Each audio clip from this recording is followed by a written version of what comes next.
दोस्तों, claim arts classes के YouTube channel पे आप सभी का स्वागत है। तो आज हम लोग यानी कि मिथिला यूनिवर्सिटी का जो Hindi honours BA part one है, तो Hindi honours BA part one में एक कवि रसखान के बारे में काफ़ी ज़्यादा पूछा जाता है। मतलब बीए पार्ट वन में हिंदी ऑनर्स में पेपर टू में ऑनर्स का पेपर दूसरा पेपर में ऐसा कोई साल नहीं है जिसमें रसखान के बारे में न पूछा गया। प्रति वर्ष यानी कि हर एक वर्ष रसखान के बारे में पूछा जाता है, चाहे वो 5 नंबर में पूछे या 6 नंबर में पूछे, लेकिन पूछा जाता है।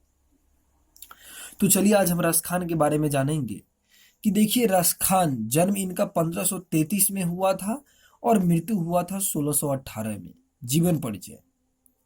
रसखान सगुन काव्य धारा के कृष्ण भक्ति शाखा के कवि थे।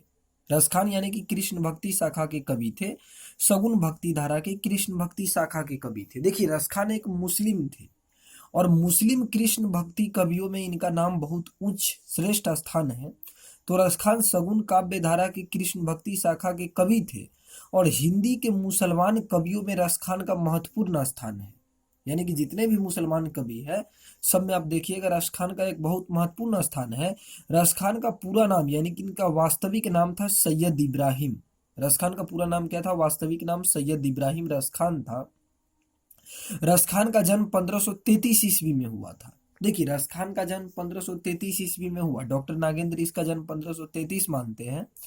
वैसे रसखान किसी बादशाह के वंशज थे, यानी कि दिल्ली, ये माना जाता है कि रसखान दिल्ली के किसी पठान वंश में, दिल्ली के किसी पठान वंश में इनका जन्म हुआ था। ऐसा प्रेम वाटिका की पंक्ति से स्पष्ट होता है।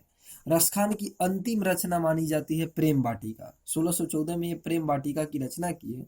और प्रेम वाटिका में यानी कि रसखान की एक पंक्ति है कि देखी गदर हित साहिबी दिल्ली नगर मसान, अच्छी नहीं बादशाह वंश की ठसक छोड़ी रसखान। यानी कि जब दिल्ली में गदर देखा, जब दिल्ली में विवाद हुआ, दंगा हुआ, तो रसखान क्या किया, जब पूरा दिल्ली नगर एक शमशान के रूप में बदल गया तो छिन्ही बादशाह वंश की, तो रसखान क्या किया, उस बादशाह वंश को छोड़ करके रसखान कहाँ चले आए? ब्रज आ गए।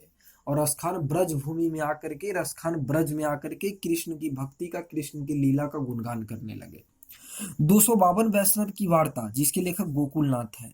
तो 252 वैष्णव की वार्ता में इनका उल्लेख है, किसके? रसखान का। ये माना जाता है कि रसखान गोसाई विठलनाथ के शिष्य थे, यानी कि विठलनाथ जी से रसखान दीक्षा लिया था। तो विठलनाथ जी से वल्लभ संप्रदाय की दीक्षा ली थी। मूलतः गोसाई चरित में यह उल्लेख है कि गोस्वामी तुलसीदास ने सबसे पहला जो अपना रामचरितमानस है वह रसखान को सुनाया था। यानी कि ये माना जाता है कि तुलसीदास जी ने अपना सबसे पहले रामचरितमानस किसको सुनाया था? रसखान को। सन 1618 ईस्वी के लगभग इसका मृत्यु हो जाता है। 1618 में रसखान की मृत्यु हो जाती है। रसखान आरंभ से ही बड़े प्रेमी व्यक्ति थे, यानी कि शुरू से ही बहुत प्रेमी व्यक्ति रहे हैं। इनका लौकिक प्रेम भगवान कृष्ण के प्रति अलौकिक प्रेम भाव में परिवर्तित हो गया। किसका? रसखान का। ये जितना कृष्ण के रूप सौंदर्य पर मुग्ध थे, उतना ही उनकी लीला भूमि ब्रज के प्राकृतिक सौंदर्य पे। देखिए, रसखान को जितना भगवान श्री कृष्ण के रूप का मतलब ये मोह था, उतना ही भगवान श्री कृष्ण के ब्रज भूमि का। क्यों? क्योंकि कृष्ण की जो लीला भूमि थी ब्रज थी। तो रसखान ब्रज की प्राकृतिक सौंदर्य का वर्णन करते हैं अपने काव्य में, है ना। कृष्ण के प्रति उनके प्रेम भाव में बड़ी तीव्रता, गहनता और आवेशपूर्ण तन्मयता मिलती है। इसी कारण इनकी रचनाएं हृदय पर मार्मिक प्रभाव डालती है। अपनी भाव प्रबलता और सरलता के कारण इनकी रचनाएं बड़ी लोकप्रिय हुई है। रसखान की सवैया छंद में कृष्ण लीला का गान करने वाले प्रथम कवि रसखान थे। देखिए, जहां पर दूसरे कृष्ण भक्ति कवि पद में लिखते हैं, गेय पद में लिखते हैं, वहीं पर रसखान एकमात्र ऐसा कवि है, सबसे पहला कवि रसखान ही है जो सवैया छंद में कृष्ण का गुणगान करता है। किस छंद में? सवैया। रसखान का सबसे प्रिय छंद था सवैया छंद, और सबसे पहले सवैया छंद का प्रयोग ही रसखान करते हैं। सवैया छंद में कृष्ण लीला का गान करने वाले प्रथम कवि रसखान है। आचार्य रामचंद्र शुक्ल ने लिखा है कि और कृष्ण भक्तों के समान इन्होंने गीति काव्य को आश्रय न लेकर कवित्त सवैया में अपने सच्चे प्रेम की व्यंजना की है। रामचंद्र शुक्ल लिखते हैं। रसखान की प्रमुख रचनाएं क्या क्या है? देखिए, रसखान ने कौन कौन किताबों की रचना की? तो इनकी पहली रचना है सुजान रसखान। रसखान की पहली रचना क्या है? सुजान रसखान। दूसरी रचना है प्रेम वाटिका। प्रेम वाटिका इनकी अंतिम रचना मानी जाती है। 53 दोहों का लघु काव्य है। और दान लीला, दान लीला 11 छंदों का एक खंड काव्य है। और चौथा रचना है रसखान का अष्टयाम। देखिए अष्टयाम में कृष्ण के 8 पहर का, कृष्ण की पूरी दिनचर्या का वर्णन किया है। प्रेम वाटिका रसखान की अंतिम कृति है, जिसकी रचना 1614 में हुई। रसखान की अंतिम कृति प्रेम वाटिका है। 1614 में रसखान प्रेम वाटिका लिखते हैं और 1618 में इनकी मृत्यु भी हो जाती है। प्रेम वाटिका में कवि ने राधा कृष्ण को माली मालिन मानकर प्रेमोद्धान का वर्णन करते हुए प्रेम के गूढ़ तत्व की सूक्ष्म निरूपण किया है। प्रेम वाटिका में रसखान बोलते हैं ना कि प्रेम वाटिका के दो माली मालिन द्वंद्व, यानी कि कृष्ण और राधा प्रेम वाटिका के क्या है? माली और मालिन है। इस रचना में 53 दोहे हैं। प्रेम वाटिका में दान लीला केवल 11 दोहों की एक छोटी सी रचना है, जिसमें राधा कृष्ण का संवाद है। रसखान की, रसखान ब्रज भाषा के मर्मज्ञ एवं सशक्त कवि है ना। प्रेम तत्व के निरूपण में उन्हें अद्भुत सफलता मिली है। रसखान को कृष्ण के रूप पर मुग्ध राधा एवं गोपियों की मनः स्थिति का मनोरम चित्रण उन्होंने किया है। उनके काव्य में कृष्ण के बाल सौंदर्य का भी वर्णन है। श्रृंगार और वात्सल्य उनके काव्य के प्रमुख रस है। देखिए रसखान के काव्य के प्रमुख रस क्या है? श्रृंगार और वात्सल्य।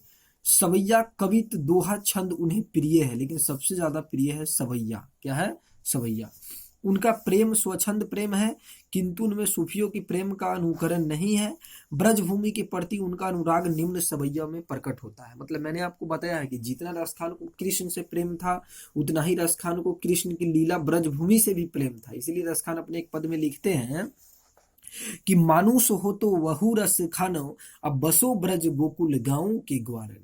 यानी कि मानुष हो तो वही रस खाने, मतलब अगर इंसान रहेंगे, अगर मनुष्य होंगे, इंसान होंगे, तो वही रस खाने। बसे ब्रज गोकुल गाँव के ग्वारन, तो कहाँ बसेंगे? उस ब्रज भूमि में बसेंगे जहाँ क्या है? गोकुल में, जहाँ पर ग्वालन सब रहती है।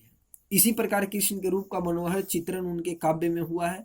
कृष्ण की लकुटी और कमरिया पर उन्हें इतनी प्रिय है कि वे इन पर तीनों लोक का राज त्यागने को तैयार है। मतलब कृष्ण की लकुटी और कमरिया रसखान को इतना प्रिय है कि रसखान इस पर तीनों लोक त्यागने के लिए तैयार है। इसीलिए बोलते हैं या लकुटी अरु कमरिया पर राज तिहु पुर को तजी डारो। देखिए रसखान की भाषा शुद्ध साहित्यिक परिमार्जित ब्रज भाषा है, जिसमें माधुर्य और प्रसाद गुणों के कारण सरसता और सजीवता आ गई है। उन्होंने अपने समय में प्रचलित पद शैली न अपनाकर कवित सवैया शैली को अपनाया। किसने? रसखान ने। उनकी स्वच्छंद वृत्ति का सूचक है।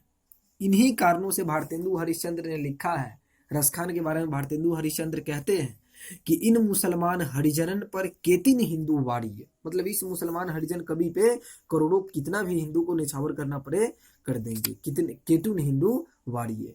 अब आप देखिए रसखान की जो पद को पढ़िएगा तो बहुत अच्छी पद है। रसखान बोलते हैं कि शेष महेश दिनेश गणेश सुरेश जाहि निरंतर गावे, अताही अहिरी की छोकरिया छछिया भरे छाछे पे नाचे नचावे। है ना। मतलब कृष्ण के ऊपर में रसखान की इतनी मधुर पंक्ति है कि जब आप इसकी पंक्ति को या इसके काव्य को पढ़ते हैं तो आप एकदम भाव विवल हो जाते हैं। इनकी पद में बहुत ज्ञाता, इनकी सवैया इतनी प्रिय, इतनी लोकप्रिय सवैया है कि काफी उच्च कोटि की सवैया है, उसमें गीतात्मकता पाई जाती है। तो धन्यवाद। आपको यह वीडियो कैसा लगा आप कमेंट करते रहिए। और मैं तो मिथिला यूनिवर्सिटी के छात्रों को बताता हूँ कि अगर आपका हिंदी ऑनर्स है तो मैं ऑनर्स का ऑनलाइन क्लास चलाता हूँ। आप उनसे ज्वाइन करके, मेरे व्हाट्सएप ग्रुप से ज्वाइन करके आप ऑनर्स की अच्छी खासी तैयारी कर सकते हैं। मिथिला नहीं, आप कहीं से भी हिंदी ऑनर्स के छात्र हैं तो, या हिंदी में अगर आप कोई कंपटीशन एग्जाम की तैयारी करते हैं तो आप फिर भी आप हमसे क्लास कर सकते हैं। हाँ जी, धन्यवाद।